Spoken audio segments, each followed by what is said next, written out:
అందరికీ నమస్తే అండి. నేను మీ ఈశ్వరరావు దాసరి. మీరు చూస్తుంది education Adda in Telugu. Friends, మనకి ఐటీబీపీ నుండి చాలా నోటిఫికేషన్స్ అయితే రిలీజ్ చేస్తున్నారు. కానిస్టేబుల్స్, అలాగే హెడ్ కానిస్టేబుల్స్, అలాగే మన ఛానల్లో ఒక వీడియో పెట్టాం, కానిస్టేబుల్ కిచెన్ సర్వీస్. చాలా నోటిఫికేషన్స్ అయితే రిలీజ్ చేస్తున్నారు. సో అందులో భాగంగానే మనకి ఈ యొక్క వీడియోలో హెడ్ కానిస్టేబుల్, అలాగే హెడ్ కానిస్టేబుల్ వచ్చేసరికి డ్రెస్సర్ వెటనరీ యొక్క హెడ్ కానిస్టేబుల్ కి మాత్రం కంపల్సరీగా టెక్నికల్ క్వాలిఫికేషన్ అయితే ఉండాలి. అంటే డ్రెస్సర్ వెటనరీ సంబంధించిన కోర్స్ అనేది చేసి ఉండాలి. అలాగే కానిస్టేబుల్ యానిమల్ ట్రాన్స్పోర్ట్ కి 10th క్లాస్ సరిపోతుంది. అలాగే కానిస్టేబుల్ కెన్నెల్ మ్యాన్ కి 10th క్లాస్ సరిపోతుంది. ఇందులో వచ్చేసరికి హెడ్ కానిస్టేబుల్ డ్రెస్సర్ వెటనరీకి వచ్చేసరికి మేలు ఫిమేల్ ఇద్దరు కూడా ఎలిజిబుల్లే. మనకి 9 పోస్టులు అయితే ఉన్నాయి. ఈ యొక్క నోటిఫికేషన్ అనేది మన ఛానల్లో డిస్క్రిప్షన్ లో ఇస్తాను, మీరు డౌన్లోడ్ చేసుకుని పూర్తిగా మీ కేటగిరీకి ఎన్ని పోస్టులు ఉన్నాయో మీరు చూసుకోండి. అలాగే ఇక్కడ కానిస్టేబుల్ యానిమల్ ట్రాన్స్పోర్ట్, ఇక్కడ హెడ్ కానిస్టేబుల్ డ్రెస్సర్ వెటనరీ ఒకటే హెడ్ కానిస్టేబుల్ అండి. మిగతావి రెండు కూడా కానిస్టేబుల్ ర్యాంక్ అయితే ఉంటుంది. హెడ్ కానిస్టేబుల్ కి ఒక రకమైన శాలరీ ఉంటుంది, కానిస్టేబుల్ కి ఒక రకమైన శాలరీ అయితే ఉంటుంది.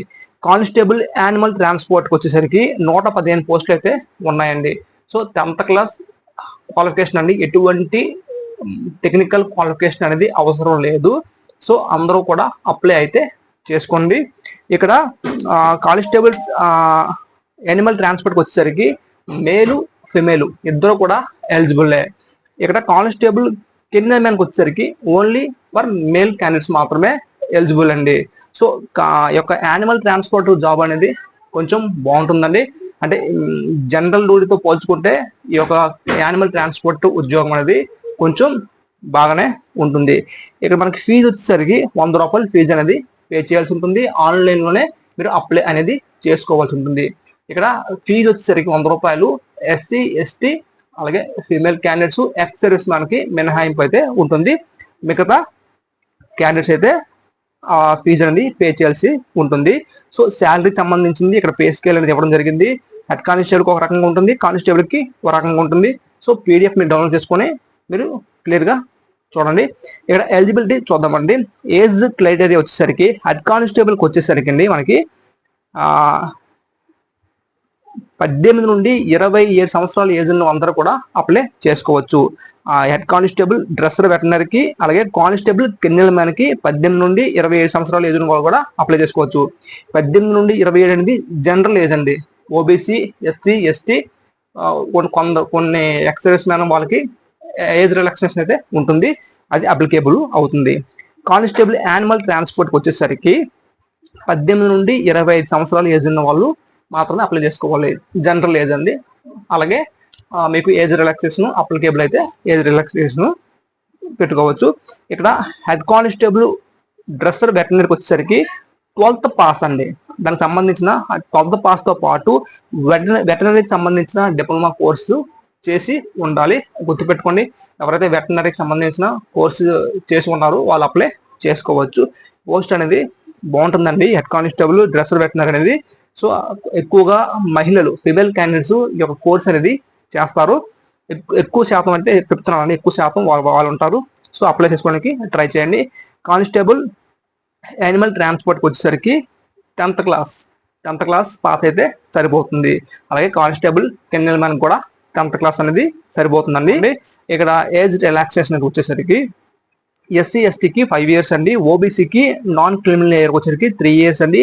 ఎక్స్ సర్వీస్ మ్యాన్కి ఎవరైతే కేటగిరీ వాళ్ళు ఉంటారో జనరల్ కేటగిరీ వాళ్ళకి జనరల్ వచ్చేసరికి 3 years అండి. ఓబీసీ వాళ్ళకి మనకి 6 years అండి. అంటే 3 years మనకి ఏజ్ రిలాక్సేషన్ ఉంటుంది, plus ex service man.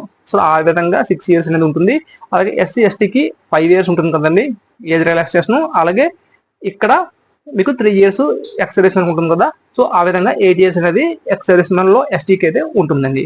So మీరు ఆ విధంగా ఏజ్ రిలాక్సేషన్ ఎవరికైతే అప్లికేబుల్ అవుతుందో వాళ్ళు అప్లికేబుల్ పెట్టుకోండి. అక్కడ ఆన్లైన్లో మీరు పూర్తిగా ఆన్లైన్లోనే అప్లికేషన్ అనేది పెట్టుకోవాల్సి ఉంటుందండి. ఇక్కడ మనం ఫిజికల్ స్టాండర్డ్ పిఎస్డి చూద్దామండి. హైట్ ఏ విధంగా ఉంటుందో చూద్దామండి. ఇక్కడ హెడ్ కానిస్టేబుల్ డ్రెస్సర్ వెటనరీకి, కానిస్టేబుల్ కెన్నెల్ మ్యాన్కి హైట్ చెప్తాను చూడండి. హైట్ వచ్చేసరికి 170 అంటే ఎవరైతే షెడ్యూల్డ్ ట్రైబ్స్ ఉన్నారో వాళ్ళు మినహాయించి మేల్ క్యాండిడేట్స్ కి 170 సెంటీమీటర్స్ హైట్ అనేది మీకు కంపల్సరిగా ఉండాలండి. అలాగే ఫీమేల్ క్యాండిడేట్స్ కి 157 సెంటీమీటర్స్ అనేది హైట్ అయితే ఉండాలి. ఇక్కడ చెస్ట్ వచ్చేసరికి మేల్ క్యాండిడేట్స్ 80 అనేది ఉండాలి నార్మల్, 5 అనేది బ్రీతింగ్ వచ్చి ఉండాలి. సో ఆ విధంగా మీరు చూసుకోండి. ఇక్కడ షెడ్యూల్డ్ ట్రైబ్స్ కి హైట్ అనేది చూద్దామండి. 162.5 సెంటీమీటర్స్ మేల్ క్యాండిడేట్స్ కి ఉండాలండి. అలాగే ఫీమేల్ క్యాండిడేట్స్ వచ్చేసరికి 150 సెంటీమీటర్స్ అనేది హైట్ అనేది వీళ్ళకి ఉండాలి. అలాగే చెస్ట్ మేల్ క్యాండిడేట్ వచ్చేసరికి 75 సెంటీమీటర్ నార్మల్ ఉండాలి, 5 సెంటీమీటర్ బ్రీతింగ్ రావాలి. ఓవరాల్ గా 81 అయితే కావాలండి, వచ్చి ఉండాలి. సో ఇది మనకి హెడ్ కానిస్టేబుల్, డ్రెస్సర్ వెటర్నరీకి, కెన్నెల్ మ్యాన్ కి హైట్, చెస్ట్ ఇదండి. నెక్స్ట్ మనం కానిస్టేబుల్ యానిమల్ ట్రాన్స్పోర్ట్ కి చూద్దామండి. సో యాజ్ యూజువల్ గా 170 సెంటీమీటర్స్ అనేది జనరల్ అందరికీ ఉండాలి, షెడ్యూల్ ట్రైబ్స్ మినహాయించి. అలాగే ఫీమేల్ క్యాండిడేట్స్ కి 157 ఉండాలి. అలాగే చెస్ట్ వచ్చేసరికి మేల్ క్యాండిడేట్స్ 80 సెంటీమీటర్ నార్మల్ ఉండాలి, 5 సెంటీమీటర్లు అనేది బ్రీతింగ్ వచ్చి ఉండాలండి. ఇక్కడ షెడ్యూల్ ట్రైబ్స్ కి హైట్ వచ్చేసరికి 162.5 సెంటీమీటర్స్, అలాగే ఫీమేల్ క్యాండిడేట్స్ కి 150 సెంటీమీటర్స్ అనేది హైట్ అయితే ఉండాలి. మేల్ క్యాండిడేట్ చెస్ట్ వచ్చేసరికి 75 సెంటీమీటర్లు నార్మల్ ఉండాలి, అలాగే 5 సెంటీమీటర్స్ బ్రీతింగ్ అనేది వచ్చి ఉండాలి. 81 మొత్తం ఓవరాల్ గా 81 రావాలండి. సో ఈ విధంగా ఇప్పుడు సెలక్షన్ ప్రొసీజర్ ఏ విధంగా ఉంటుందో చూద్దామండి. మనకి పూర్తిగా ఆన్లైన్ లోనే అప్లై చేసుకోవాలి. ఆన్లైన్ సంబంధించిన లింక్ కూడా మన డిస్క్రిప్షన్ ఇవ్వడం జరుగుతుంది, మీరు నేరుగా వెళ్ళి అప్లై అనేది చేసుకోండి. మనకి స్టార్టింగ్ డేట్ వచ్చేసరికి 12వ తేదీ, ఆల్రెడీ మనకి నిన్నటి నుండి స్టార్ట్ అయిపోయింది. లాస్ట్ డేట్ వచ్చేసరికి నెక్స్ట్ మంత్ 10th కి లాస్ట్ డేట్ అండి. 10వ తేదీకి నెక్స్ట్ మంత్ లాస్ట్ డేట్ ఇచ్చారు. అది చూసుకొని త్వరగా అప్లికేషన్ అనేది పెట్టుకోండి. ఇప్పుడు మనం సెలక్షన్ ప్రొసీజర్ చూద్దామండి. ఇక్కడ మనకి పేజ్ 1, పేజ్ 2, పేజ్ 3గా డివైడ్ చేశారు. పేజ్ 1 లో మొదటగా మీకు ఎగ్జామ్ అనేది కండక్ట్ చేయాలండి. మొదటగా మీకు ఫిజికల్ టెస్ట్ అనేది పెడతారండి. ఫిజికల్ ఎఫిషియన్సీ టెస్ట్ లేదా ఫిజికల్ స్టాండర్డ్ టెస్ట్, ఈ రెండు ఒకసారి అవ్వచ్చు. అంటే ముందు పీఈటీ హైట్ చెస్ట్ ముందు అవ్వచ్చు, తర్వాత రన్నింగ్ అనేది వదలచ్చు. సో ఏదో ఒకటి ముందు అనేది జరగచ్చు. మనం పీఈటీ అయితే ఫిజికల్ ఎఫిషియన్సీ టెస్ట్ ఏ విధంగా ఉంటుందో చూద్దామండి. ఈ పీఈటీ వచ్చేసరికి అన్ని పోస్టులకి ఒకే రకంగా ఉంటుందండి. ఇక్కడ మేల్ క్యాండిడేట్స్ కి చూద్దాం. 1.6 km రన్నింగ్ అనేది చేయాల్సి ఉంటుంది. టు బి కంప్లీటెడ్ ఎంతండి 7.5 నిమిషాలు, 7:30 minutes లో మీరు రన్నింగ్ అనేది రేస్ అనేది పూర్తి చేయాల్సి ఉంటుంది. 11 feet లాంగ్ జంప్ చేయాల్సి ఉంటుంది. 3 ఛాన్సులు లో మీరు పూర్తి చేయాల్సి ఉంటుంది. 3.5 అడుగులు అదే 3.5 feet వచ్చేసరికి హై జంప్ చేయాల్సి ఉంటుంది. 3 ఛాన్స్. ఎటువంటి మెరిట్ అనేది ఉండదండి, జస్ట్ వాళ్ళు ఇచ్చిన టైంలో మీరు పూర్తి చేస్తే సరిపోతుంది. ఇది మేల్ క్యాండిడేట్స్ కి. ఫీమేల్ క్యాండిడేట్స్ వచ్చేసరికి 800 meters రన్నింగ్ అనేది చేయాల్సి ఉంటుంది. 4 నిమిషాల 45 seconds లో మీరు రన్నింగ్ అనేది పూర్తి చేయాల్సి ఉంటుంది. 9 feet లాంగ్ జంప్ చేయాల్సి ఉంటుంది. 3 ఛాన్స్ ఉంటుంది. 3 feet హై జంప్ చేయాల్సి ఉంటుంది. 3 ఛాన్స్ లో మీరు పూర్తి చేయాల్సి ఉంటుందండి. సో నెక్స్ట్ చెప్పాను కదండి, పిఎస్టీ ఫిజికల్ స్టాండర్డ్ టెస్ట్. అది హైట్ అనేది ముందే చూస్తారు. హైట్ చెస్ట్ వెయిట్ ముందు చూసిన తర్వాత మీకు రన్నింగ్ అనేది వదులుతారు. సో అది యాజ్ యూజువల్ గా ప్రతి రిక్రూట్మెంట్ లో జరుగుతుంది కాబట్టి. సో నెక్స్ట్ వచ్చేసరికి పేజ్ 2 వచ్చేసరికి ఎగ్జామ్ అనేది 100 మార్కులకి మీకు ఎగ్జామ్ అనేది కండక్ట్ చేస్తారండి. 100 మార్కులకి వచ్చేసరికి ఇక్కడ సిలబస్ అనేది ఇవ్వడం జరిగింది. సో మీరు నోటిఫికేషన్ డౌన్ చేసుకొని మీ యొక్క ఏ పోస్ట్కి అయితే అప్లై చేస్తున్నారో, ఏదో ఒక పోస్ట్ మాత్రం అప్లై చేసుకోవడానికి అవుతుంది కాబట్టి ఏ పోస్ట్కి అప్లై చేస్తున్నారో ఆ పోస్ట్కి సంబంధించిన సిలబస్ అనేది మీరు క్లియర్ గా చూసుకోండి. మీ యొక్క కేటగిరీ, మీ యొక్క ఏ జాబ్కి పెడుతున్నారో ఆ జాబ్కి సంబంధించిన సిలబస్ చూసుకోండి. 100 మార్కులకి అయితే ఇవ్వడం జరుగుతుంది. 2 hours లో ఎగ్జామ్ అనేది కంప్లీట్ చేయాలి. నో మైనస్ మార్కులు అండి, ఎటువంటి నెగిటివ్ మార్కులు అయితే లేవు. ఇక్కడ OBC, others, OBC, EWS, X మనకి 35 రావాలండి.